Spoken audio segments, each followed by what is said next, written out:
First impression is the best impression. നമ്മൾ എല്ലാവരും കേൾക്കുന്നൊരു വേർഡാണ്. അപ്പോൾ അത് ഈ ലോഗോ ഡിസൈനിൽ എങ്ങനെ, ഒരു ബിസിനസ്സിൻ്റെ ലോഗോ ഡിസൈനിൽ എങ്ങനെ പ്രതിപാദിക്കുന്നു എന്നാണ് നമ്മൾ നോക്കുന്നത്. ഓക്കെ, അപ്പോൾ ഒരു ബിസിനസ്സിൻ്റെ ലോഗോ എന്ന് പറയുമ്പോൾ നമ്മൾ ഫസ്റ്റ് ആദ്യം നമ്മൾ നോട്ടീസ് ചെയ്യുന്നത് ആ ലോഗോ ആയിരിക്കും.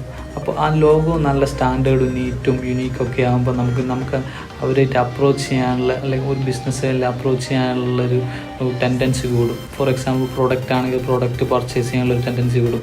അപ്പോൾ ഫോർ എക്സാമ്പിൾ അതല്ല, ലോഗോ അത്ര പോരാ എന്നുണ്ടെങ്കിൽ നമ്മൾ വേറെ ഒന്നിലേക്ക് ചൂസ് ചെയ്യാനുള്ളൊരു ടെൻഡൻസി ഉണ്ട്.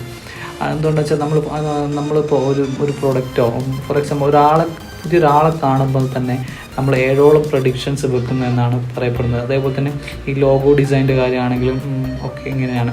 നമ്മൾ ഫസ്റ്റ് കാണുമ്പോൾ തന്നെ നമ്മളൊരു പ്രഡിക്ഷൻസ് വെക്കുന്നുണ്ട്. ഇതിന് കുറേ പ്രഡിക്ഷൻസ് വെക്കും. അപ്പം